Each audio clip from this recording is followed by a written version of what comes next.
Let's get into the fantasy football aspects of this game. And I think there were a lot. Yeah. Let's start with George Kittle. Sure. You know, I think my bold prediction on a fantasy football pregame was that he would finish the week as the #1 tight end in fantasy. What are you going to do with Travis Kelce? Yeah. He finishes at tight end too. You're not upset about this. He's had at least 80 receiving yards in 3 of the last 5 games. Feels like this is the George Kittle we all drafted. Yeah, it's the guy who's back from a couple of years ago. He was a monster last night. The thing is, he looks like George Kittle out there, and now he's getting the statistical production to back it up. I think there was definitely some concerns with how he started the season. He was banged up. Last year, outside of a couple of massive games, he wasn't really the same guy either. But yeah, locked in going forward. I mean, Travis Kelce's #1, and then it's Kittle and Mark Andrews for #2, and then it's a drop-off to the rest of the world. Yeah, you know what, and my concern here is you see there, like, oh, that's a business decision right there. As you see, Yes. You see, like, he's not even trying to make a tackle there on George Kittle. I think the concern here is though that he is more, he's touchdown dependent. I mean, like, even in a game in which he had a 21% target share, which is his highest since week 6, he still only had 4 receptions. Now, again, he had the big long touchdown on the broken play, his first touchdown as well. As you see it there on your screen, 24.4 fantasy points. But again, he's still not getting massive volume. But almost every tight end is touchdown dependent. He's got a better shot than most, especially given the way the Niners are playing. So we like George Kittle. That's great. But I just want to point that out, that it feels like I think he's more touchdown dependent than you might think at first glance. He's not going to get the same amount of touches because of the presence now of CMC, Debo, Brandon Ayuk, Elijah Mitchell as well, and we'll talk about him. But I do think that right now, like, this team is ridiculous on offense with the amount of talent they have. And I just think of, like, it's not a perfect analogy, but I think of, like, the Kevin Durant Warriors and how spaced the floor was. This field is so spaced right now. He only might need 4 receptions a week to deliver significant fantasy value. They're out of their mind. They're the best 6-4 team I can remember. That is factually correct there. I mean, obviously, because the Commanders are 6-5. So I accept your statement. Yeah, I will say that they play the Saints next week, who are really good against tight end. So it'll be really interesting, the strength against strength here. Let's talk about Brandon Ayuk now. Boy, find somebody that looks at you the way that Jimmy Garoppolo looks at Brandon Ayuk. Yeah, particularly in the red zone, and that's all he really needs at the moment. He only has 2 receptions last night for 20 yards, but he gets the 2 touchdowns. Last year, Ayuk was by far Jimmy's favorite target in the red zone, and it's the same thing this year as well. So even though he's not going to get the volume, he might be the guy who gets a little bit squeezed out by just all the monsters on this team, but he's going to get the touchdowns, and that's going to make him a starter every week. He's now got 5 touchdowns in his last 5 weeks. Again, 2 for 20. To your point about the volume, he's another one guy that feels a little bit touchdown dependent. But prior to this past week, he'd had at least 80 receiving yards in 4 straight games. Would you rather and this is going to sound insane, but go with me for a second. Would you rather have, rest of the season, would you rather have at cost, and I'll explain what that means in a second, Brandon Ayuk or Deebo Samuel? Meaning that, like, if both guys were available in a fantasy league, I think it would be easier to trade for Ayuk and quote-unquote cheaper to trade for Ayuk than it would be Deebo Samuel. So if you were trading a viable asset, and I'm making it up here, but like Dameon Pierce. Sure. So if you're trading Dameon Pierce for Deebo Samuel, probably straight up, that's probably a reasonably fair trade, right? But would you rather that, or would you rather say Dameon Pierce for Brandon Ayuk plus a throw-in usable running back? I think relative to perception, if there was like an ADP for right now going forward, I think Brandon Ayuk is the guy that you want. Deebo, he's just not been the same guy. It's not working with the screen game this year in San Francisco. He did get 3 carries last night for 37 of the touchdowns, so that's good if you have Deebo on your roster. But I think that Brandon Ayuk, just his touchdown equity each week might give him a higher floor relative to perception than Deebo. 9 targets last night for Deebo, 7 for 57. You mentioned the 39-yard touchdown run as well. He did get 3 carries there, so maybe hopefully we see that. We see that going forward, but it does feel a little bit like that it sounds insane to say there's too many mouths to feed because they all ate last night, but they're not always going to play Arizona. Yep, I think in Mexico, by the way. Here's their upcoming schedule. Saints, Dolphins, Buccaneers, at Seattle. So, I mean, again, like, no one that you're like, oh, I got to bench anyone, but none of those teams are like where you're like, oh, well, it's going to be as easy as it was against the Cardinals. Yep, I think that it's becoming clearer now that Deebo Samuel is the most he's the guy most likely to suffer from Christian McCaffrey's arrival, just in terms of his volume. And that makes sense because his role is the one that most replicates Christian McCaffrey's in terms of, the screen passes, the occasional runs. Like McCaffrey's going to get that off of Debo's plate. But let's talk about the guy who's giving these guys the ball, feeding them, the great Jimmy Garoppolo, who had a great last night from the moment where he walked in the building looking like Ryan Gosling in Crazy Stupid Love. Yeah. And then he put up some crazy stupid stats. 4 touchdowns for Jimmy, 20 of 29, only 228 yards, but when you're getting the touchdowns, it doesn't matter. Yeah, well, when you're throwing like 5 yards and they're running the rest of the way, look, it's Ryan Gosling and it's Steve Carell. There you go. But honestly, those New Balance sneakers on Colt McCoy? Pretty much. I think pretty much. That's exactly what we're doing. Like, even listen, Jimmy G, if you're single, holler at a guy. He's an incredibly handsome man. Literally, Very like, I'm just like, damn, okay. Very uncomfortable. I get it. Yes. Don't be uncomfortable. Bask in it. Bask in the Jimmy. You know what? First off, I'm just going to say this because it's good for Jimmy Garoppolo.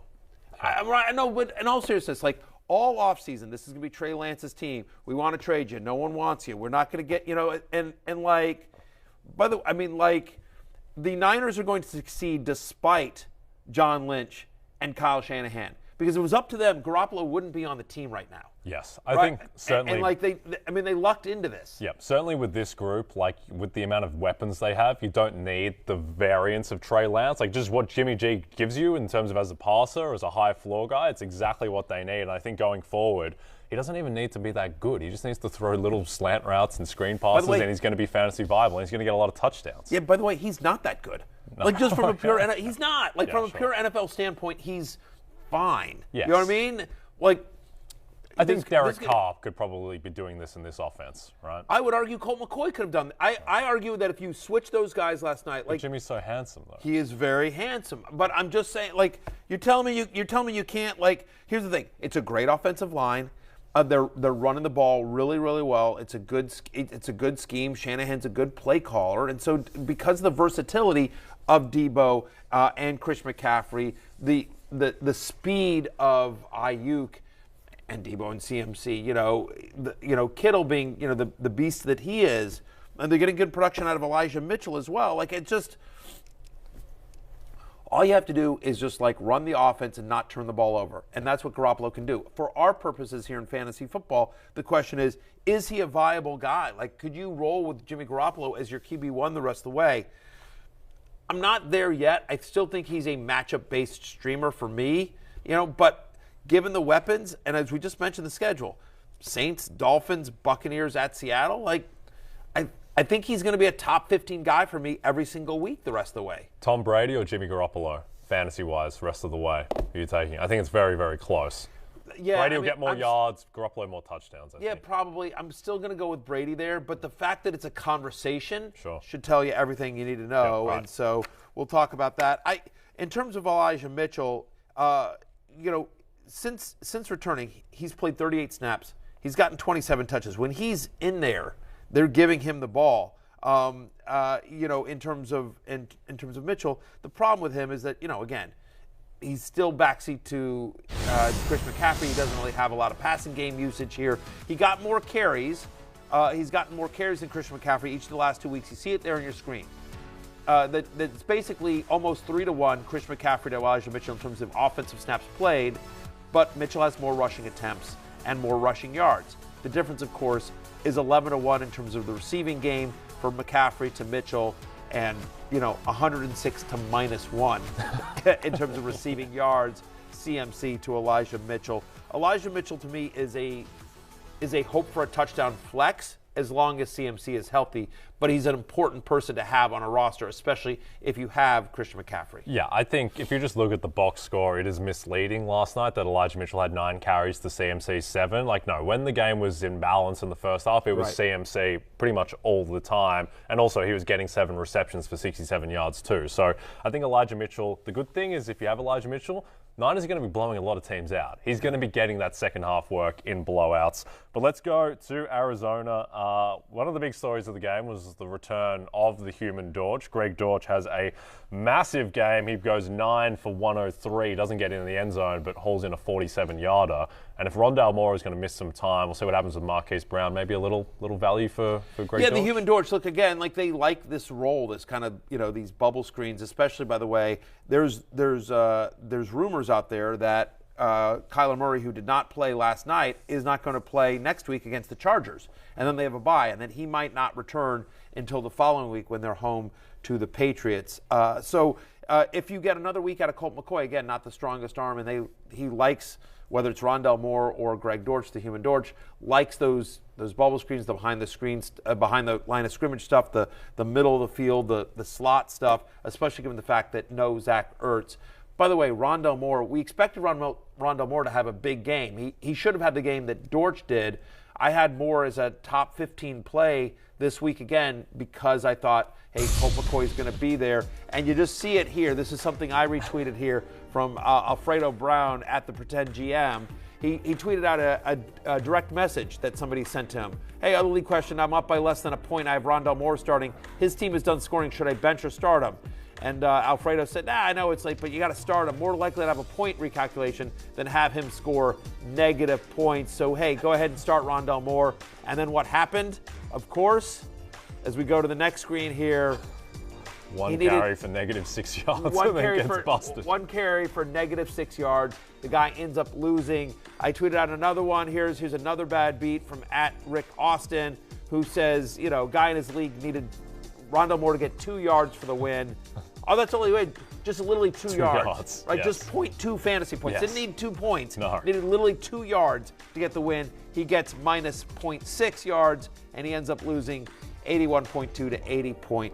I think this is the fantasy moment of the year. Oh my God, this was the Monday night game. beat. This is the Brian Westbrook moment. This is it's like Monday Night Miracle. I'm up by 0.7, and I'm done. My opponent has Rondale Moore. Yes. Help me out, right? Yeah. Or even like whatever. I'm losing by 0.4, and I'm done, and my opponent has Rondale Moore. Yeah. The guy starts him 0.6 and takes victory out of his own hands. I don't like to call out producer Stephen DiAugustino. Actually, I kind of do, so I'm going to do it. But in our league, we had he had Kyler Murray going up against me, and Kyler Murray was obviously in some doubt. And then yesterday morning, Colt McCoy, he's still on the waiver wire, so I just picked him up. And it's always a lesson. If you have a guy, particularly in the Monday night or the Sunday night game, who is a game time decision, pick up his backup. Please, have him sitting there. That's a mean move, and I have no issue with that. I have many issues with all of your actions, but that one I am fully on board with. Jay Croucher. Exactly. Sometimes the best offense is a good defense, and he's out there on the waiver wire. I have no problem with just picking him up in session and reaction. Hey, sorry, Steven. Should have been paying attention. Don't fall asleep at the wheel. Championship level defense. A Brooke Lopez move there. Let's get to Rotoworld. One last thing I just want to point out about Greg Dortch, and so again, follow the news on Rondale Moore. But in 4 games this season where Rondale Moore did not play, 18% target share, over 7 receptions a game, over 75 yards a game.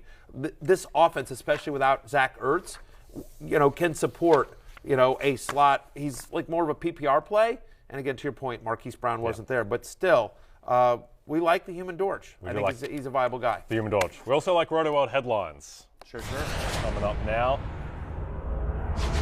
And to start off, let's hear from Matt Eberflus on Justin Fields' injury. Yes, let's. Obviously, you guys know the injury report comes out Wednesday, and right now it's day-to-day. We'll see where he is on Wednesday. So we got time, and we'll see where it is and go from there. Have you been able to rule out whether it's season-ending or not? We have not ruled that out at this point. We'll see where it is on Wednesday. All right, I guess we'll see where it is on Wednesday. I guess we're going to see where it is on Wednesday. It's one of these super weird things where he literally could play Sunday, or he could be out for the year. I feel like shoulder dislocations have the highest variance of any injury. Like the other night for the Mavs, Spencer Dinwiddie, his shoulder just popped out. Yeah. Dislocated shoulder. I popped it back in, I'm fine. I'm going to keep playing.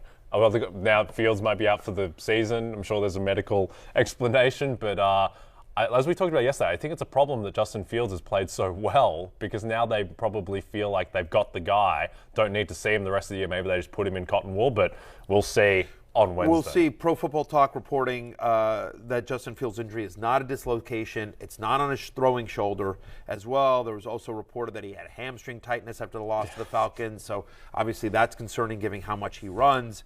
So what I would say here is that if you have been riding Justin Fields this whole time, hope for the best. We'll see what happens on Wednesday. But as you head into your waivers tonight, make sure you have a quarterback for this week. And I would try to look. Again, we'll talk about quarterbacks coming up in a little bit here, but I would not want to risk it. Like there's enough smoke around the fire that you feel like there's a decent chance that Fields misses some times here. Yes. Don't go into next week with Justin Fields as the only quarterback. Correct. Don't do a Steven D'Agostino. Correct. A quarterback you might not want to pick up, though, is Zach Wilson. And let's hear from Robert Sala on Zach Wilson.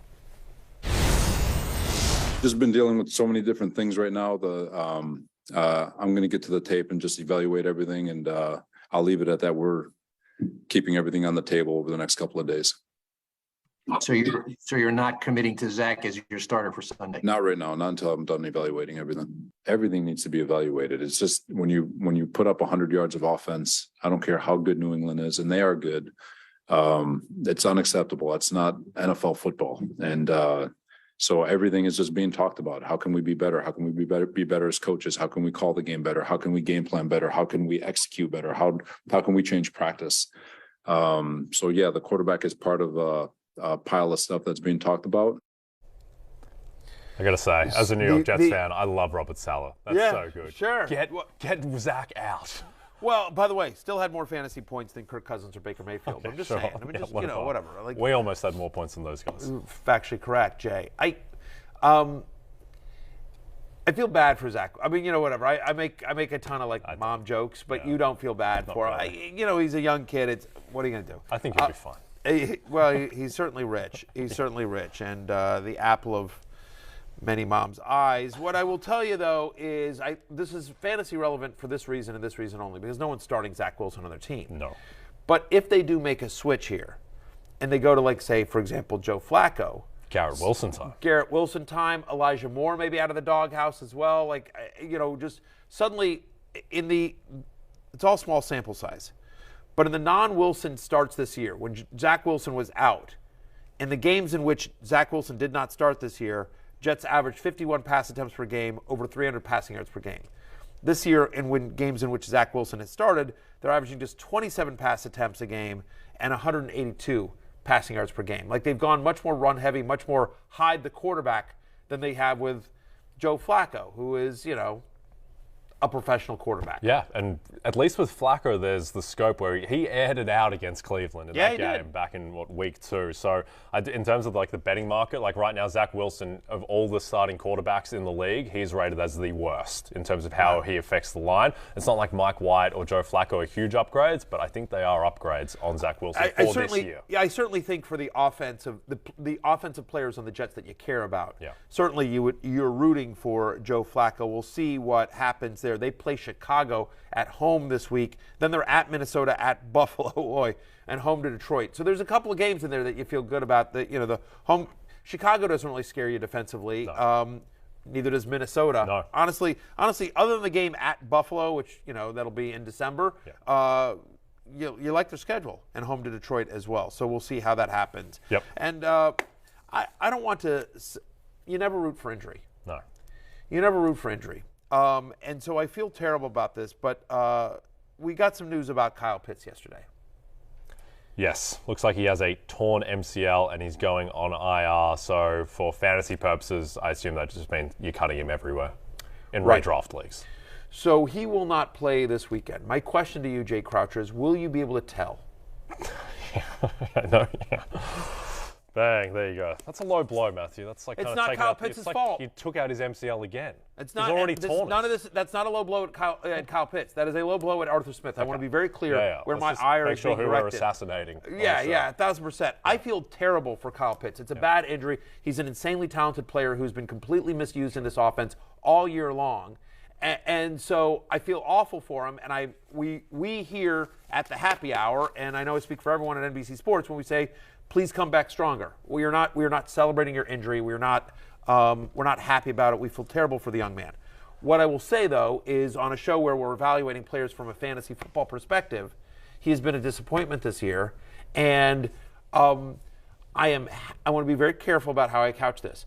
I am happy in this one sense. Again, I'm not rooting for a guy's injury, right? You made that clear. But I am happy about the fact that I no longer have to decide, do I start Kyle Pitts or not? Yes. Because it's been brutal every single week where you're just like, do I start him or not? I don't want to start him because the production is awful and all they do is run the ball and Mario Oda is brutal. But we know Kyle Pitts is so awesome and like tight end is a wasteland and like all he really needs is one play and we know the talent and the upside and am I going to just beat myself up if he's on my bench and he goes off and like every week I have that struggle. Yep. Every week I'm not alone in that struggle. Every week Fantasy Football Nation has that struggle. And you know what? That struggle is over. Yeah. We no longer have that struggle.